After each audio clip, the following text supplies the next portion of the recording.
Glory, glory,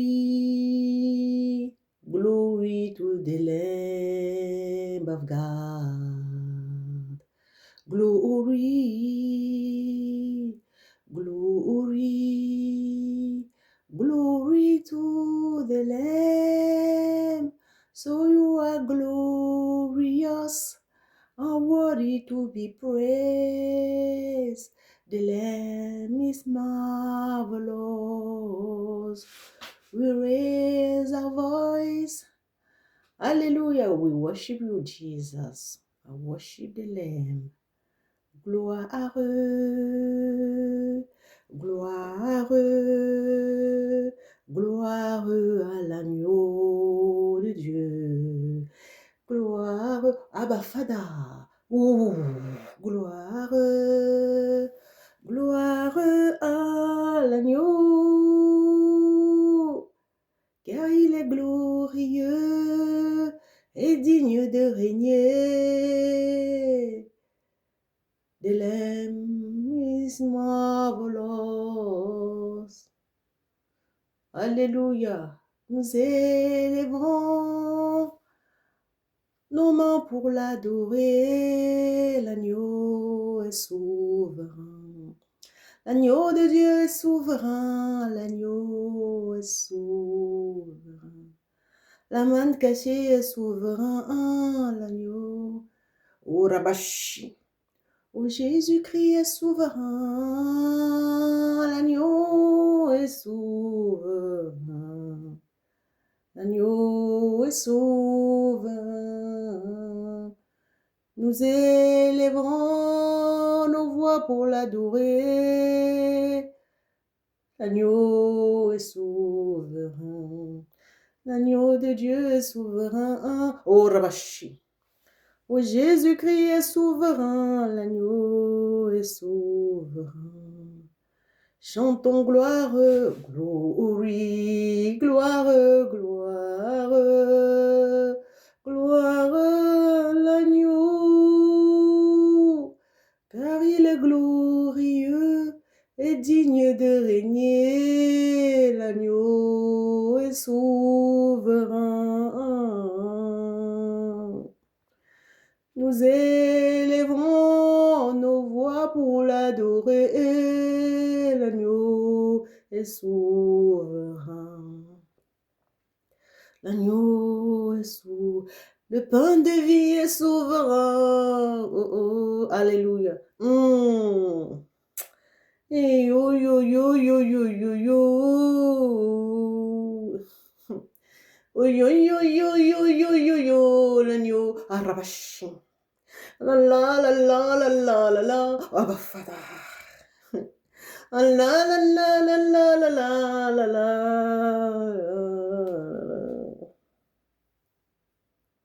Alléluia. Merci Seigneur parce que je suis digne de rien.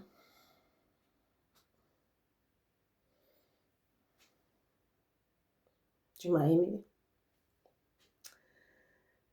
Le Seigneur aimerait que nous puissions l'aimer, tout simplement.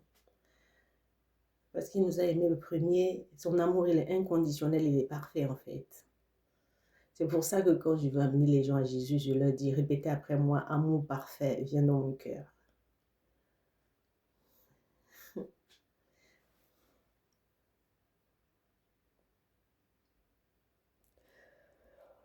Oh.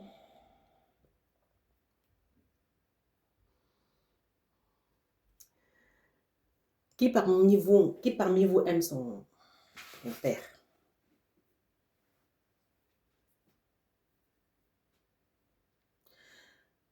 Qui parmi vous sait que Dieu il est son père?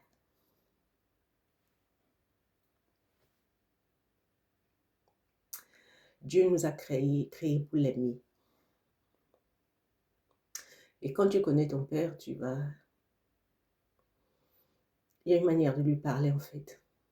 C'est ton chouchou, parce que tu es son chouchou. Jésus-Christ et Dieu le Père, ils sont un.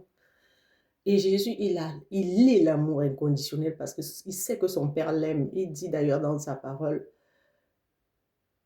je fais avec mes disciples ce que j'ai vu mon Père faire. L'amour qu'il nous donne, c'est venu de son Père. Il dit dans Jean 14, je suis dans le Père et le Père en moi.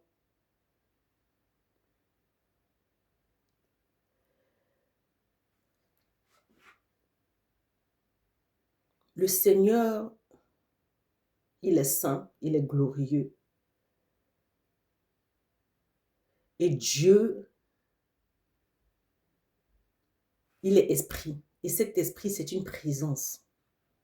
Quand il est présent quelque part, tu vas savoir, même si tu es seul à la maison, même si tu traverses de grandes eaux, il est présent.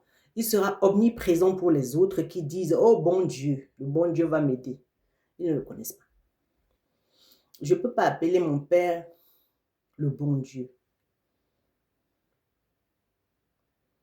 Mon papa, il est gentil. Mon Père qui est aux cieux, s'il est présent dans une situation, puisque c'est lui qui m'a fait, pourquoi je dois forcer les choses en fait? Pourquoi je dois mettre les gens sous pression? Quand je connais mon Père, je connais ses voix.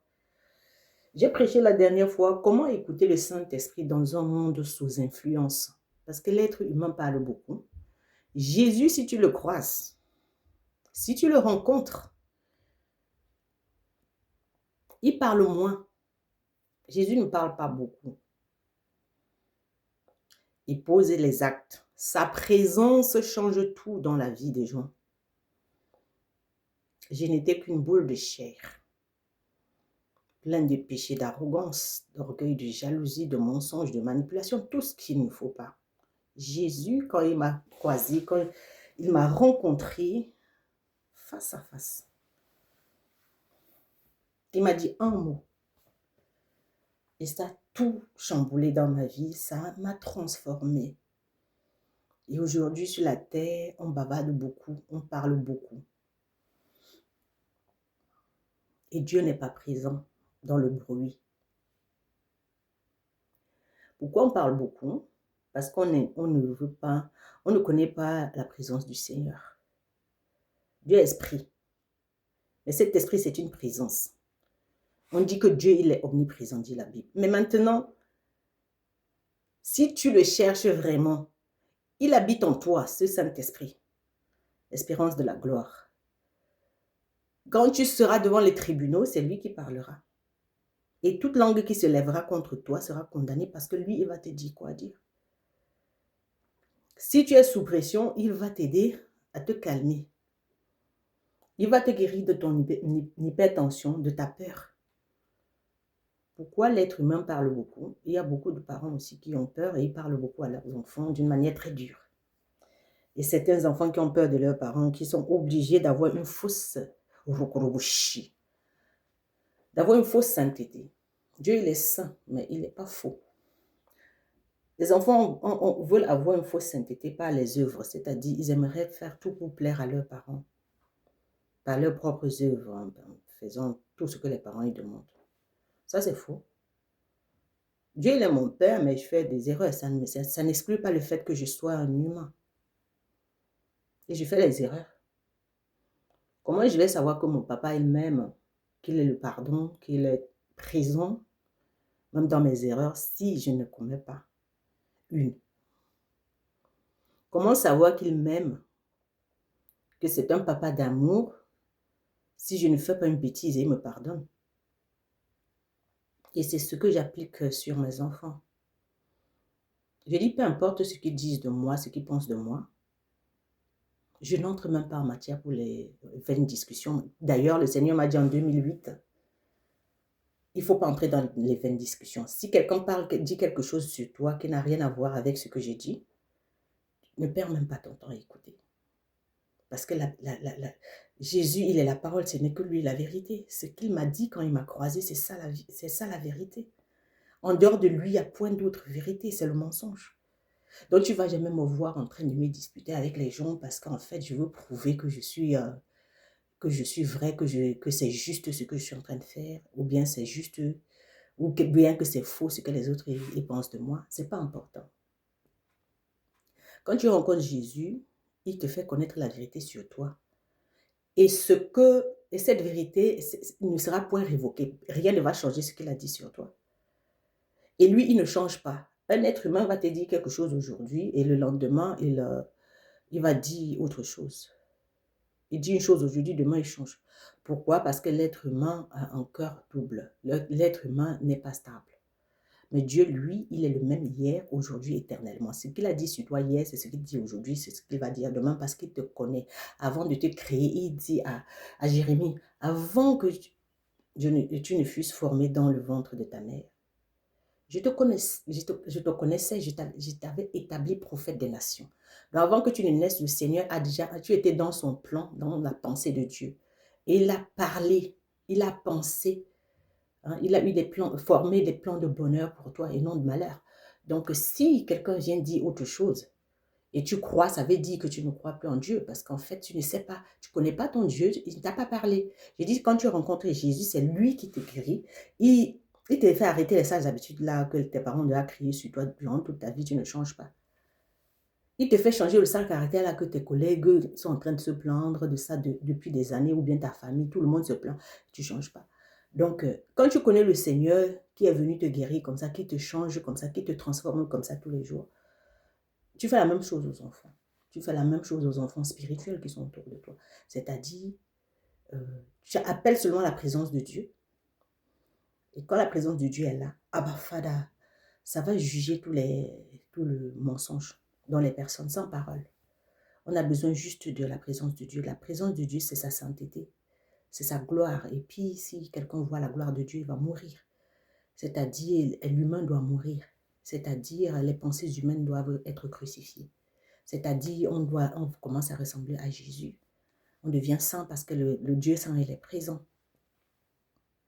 Et on va arrêter de trop parler. Quand Dieu il est présent, il est un feu dévorant. Il va dévorer tout le sale caractère des gens. Il chasse le péché. Je sais de quoi je parle. Le Seigneur ne m'a jamais brutalisé. Hein. C'est sa présence qui me change. Quand elle vient, moi je sais. Et puis c'est ça qui change, c'est sa présence aussi qui change les situations. Donc si quelqu'un me provoque, ou bien m'insulte, ou bien m'accuse faussement, je n'ai pas besoin de parler. Lui, il va en guerre pour moi quand je me tais. Et il va aller gagner ce combat. Et puis quand je le vois juger les gens, ça me fait mal. Hein. Ça me fait mal, je dis Seigneur, s'il te plaît. Mais il veut corriger. Il veut corriger certaines personnes qui me manquent de respect. Parce que je sais quand mon papa me corrige, c'est pour mon bien en fait. Donc du coup, quand je le vois corriger les gens, ça me fait mal. Mais en même temps, il faudrait que ces gens puissent comprendre que c'est par amour qu'il le fait. Et quand Dieu il est présent dans ta vie, tu es patient sur tes enfants. Ouais, tu appelles juste la présence de Dieu dans ta propre vie. Et puis, une fois qu'il est présent à la maison, ça va contaminer. La présence de Dieu va rentrer dans tout le monde sans parole. Et tu vas vraiment garder ton énergie pour faire autre chose. Au lieu de trop crier, avoir l'hypertension, te suicider à cause... ouais, parce que beaucoup de gens, beaucoup de parents, ils crient sur leurs enfants parce qu'ils ont peur de l'échec. Ils ont peur du regard des autres. Ils ont peur de ce que les gens vont dire si les enfants ils échouent. Ils pensent que les gens vont croire qu'ils ont échoué l'éducation des enfants. Vous allez voir un petit peu. Et c'est un peu faux, c'est tellement faux. C'est même pas que c'est un peu faux, c'est faux. Nous qui sommes les enfants de Dieu, on est tombé combien de fois? La Bible dit que le juste tombe 7 fois, il se relève. Cette fois-là, c'est peut-être par jour. Donc, il ne fait que tomber, tomber, tomber, tomber. Dieu dit dans sa parole, si ton frère il t'a offensé, il faut lui pardonner 7 fois, 77 fois par jour. Donc, ça veut dire que Dieu sait que nous ne sommes pas parfaits. Donc, les gens qui veulent la fausse sainteté, c'est eux qui ils forcent, ils font tout pour être saints, non? C'est quand le Dieu saint est présent dans ta vie que ça va changer. Ça chasse le péché, ça chasse le sale caractère dans la vie de quelqu'un. Donc, quand je vois un enfant ou bien un adulte faire des choses, je ne dis rien du tout. Hein. Ça ne sert à rien de bavarder. Le Seigneur m'a dit de ne pas entrer dans les vaines discussions. Il faut avoir la puissance de Dieu. Il faut expérimenter la présence de Dieu. Quand Dieu est présent, il change tout le monde à la maison. J'ai dit, il change tout le monde à la maison. Il change une habitude là que tu avais et tu croyais que tu n'allais jamais laisser. Alléluia. Et il change ça. Il te fait la circoncision même. Ouais, au niveau de ton cœur, au niveau de tout. Il te fait la circoncision. Ça existe la circoncision. Dieu, il peut te faire ça. D'une manière que, voilà, tes yeux sont fixés sur lui. C'est lui qui te rend saint. Tes yeux sont fixés sur lui. Tu ne convoites rien qui appartient à quelqu'un d'autre. Ni la femme d'autrui, ni le mari d'autrui, ni les biens d'autrui, ni l'argent. Je dis rien. Tu ne convoites pas. Ce qui est à toi, c'est à toi. Parce que Dieu t'a fait la circoncision. Tu ne vagabondes pas à gauche, à droite. L'esprit de prostitution, ça te quitte. L'adultère va te quitter. Le mensonge, la manipulation. C'est lui, il va te faire la circoncision. S'il te visite, tu vas changer. S'il te visite, la peur va te quitter. Tu vas avoir la crainte de Dieu, mais pas la peur des gens. Tu n'as pas peur des gens, mais tu as la crainte de Dieu parce que lui, il est présent dans ta vie. Il est présent quand les gens qui sont remplis de peur sont en train de te poser des questions juste pour t'étouffer ou bien pour te faire échouer. Il est présent. Vous allez voir Jésus devant le Sanhédrin, par exemple. Il a été jugé par le tribunal juif. Il est jugé par les gens qui ne sont même pas justes. Mais quand tu es jugé, quand les gens qui ne sont même pas justes commencent à te condamner, là, ils commencent à te juger, ça ne sert à rien de parler. On dit à Jésus, tu es le fils de Dieu, tu es le roi des Juifs. C'est vous qui le dites. Hein. Je ne vous ai jamais dit que j'étais toutes ces choses-là. Parce qu'il n'a rien à prouver devant les gens qui ne le connaissent pas. Donc tu peux avoir les enfants, ton mari, ta femme, tes frères, tes soeurs, tes enfants spirituels qui ne te connaissent pas. Tes parents même qui ne te connaissent pas. C'est dommage. Ça ne sert à rien de trop parler aux gens qui ne te connaissent pas. Si Dieu veut te révéler à eux, ça va. Mais s'il ne veut pas, laisse-les parler. On a dit, ça c'est le commérage. Le commérage c'est un péché et puis je n'entre pas en matière. Vous voyez, je laisse les gens parler. On ne parle pas de n'importe qui. Si tu n'es pas important, personne ne va s'intéresser à toi. Jésus a été calomnié, c'est pour ça que la calomnie, le commérage, le faux témoignage aussi, hein, c'est un péché. Donc j'appelle la présence de Dieu maintenant. Viens notre Seigneur. Viens avec ton feu dévorant. Chasser tout ce qui est démoniaque en nous, Saint-Esprit. Abba Fada, Abba Fada, Abba Fada, que la mort nous quitte, que la peur nous quitte, la calomnie nous quitte. Abba Fada, que le mensonge quitte notre pensée. Tout ce qu'on nous a toujours dit, on a toujours entendu ça depuis qu'on était enfant, c'est faux. La Bible dit, tu connaîtras la vérité et te rendras libre. Que la présence de Dieu vienne maintenant. Fire. Seigneur, envoie ton feu maintenant, viens. Viens embraser tout ce qui est mauvais en nous, Seigneur, et viens nous, avec la circoncision, Abba Fada, afin que nous puissions entrer dans ta promesse. Viens, Seigneur, c'est toi seul qui est là. Merci pour ta présence, Papa.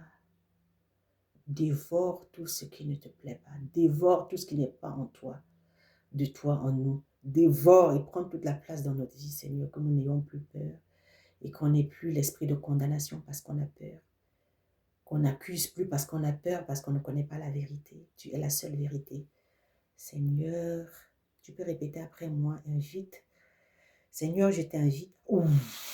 J'invite ta sainteté dans ma vie. C'est-à-dire ta présence dans ma vie, Seigneur. Viens dévorer tout ce qui n'est pas de toi en moi, afin que moi, je puisse te ressembler. Yekoroboshi. Viens, Seigneur. Viens enlever tout le mal en moi. Je veux ressembler à Jésus. Sans être parfaite, Seigneur. Viens. Je ne peux rien faire par moi-même. Je n'arrive pas à être saint.